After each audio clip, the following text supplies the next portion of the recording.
Hey everyone, I'm here again with Connie Jacob, Kaylee Wolf. and we're here talking about what it's like to have ADHD. And we were joking around because I have ADHD, and we were joking around when you forget somebody's name and you've known them for a long time. Have you ever had that happen? Oh my gosh, it's horrible. And I was saying that when I forget somebody's name, I just don't refer to them to anything. I just won't call them anything. I just, it's more of like this, hey, you.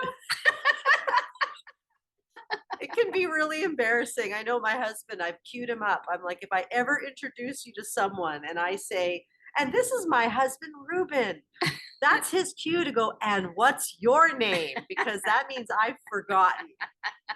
And so, how do we work through this? What is this actually? Like, what's Yeah. really going on Yeah. with this name forgetting thing, Yeah. Haley? And there actually is a connection to it. So there is a method, there is a reason why this is happening to a lot of people who have ADHD, and it has to do with your working memory. So a lot of people who have ADHD, they struggle with executive functions, which is your prefrontal cortex, and working memory is one of those executive function skills that we have a really difficult time with. So when you don't remember somebody's name, again, you come by it honestly, it's not really your fault. You're just having a hard time with your working memory, which is making those connections a lot. It's your short-term memory is what it is. So it's not really firing back and making those connections that need to happen to remember somebody's name. Okay. That's good to know. Isn't that good to know? See, there's nothing wrong with you. There's nothing wrong with you. There's nothing wrong with you. No, But no. but how do we navigate this? So one of the things that you can do when you meet somebody new and or when you're learning any kind of information is you want to actually repeat it, and you want to repeat it 3 times at the least. I would say, not the most, the least. You want to repeat it 3 times.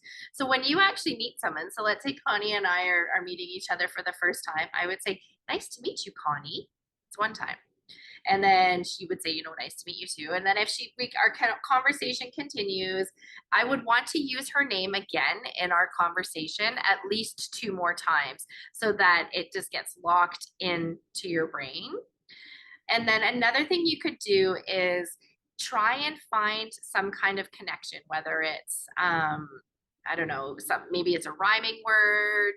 Maybe it sounds like somebody else that you know. Maybe you could make a little rhyme to it. If there's somebody famous whose name is the same as theirs, try and make some kind of personal connection to that name so that the next time you see them, you'll lock it in. But the best strategy though is to use their name at least 3 times. It'll feel weird, and you'll feel like you're being really weird because you keep saying their name over and over again. But I promise you, the next time you see them, you won't do the hey you.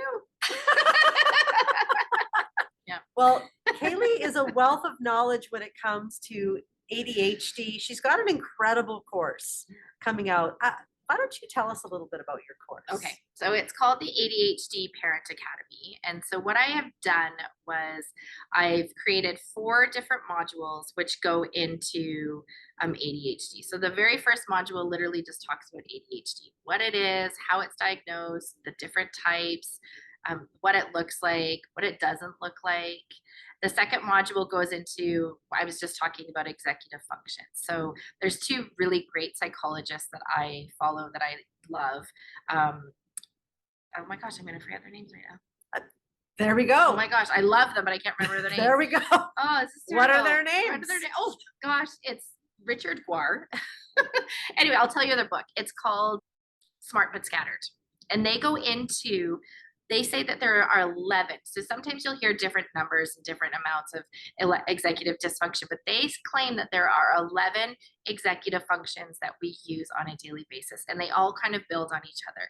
So what I've done is I've gone into each one of those particular executive functions in detail separately. So I go into it, what it is, what it looks like for an ADHD person, what are some different strategies that you can use to help build that skill, because they are skills. So we look at it as skill building.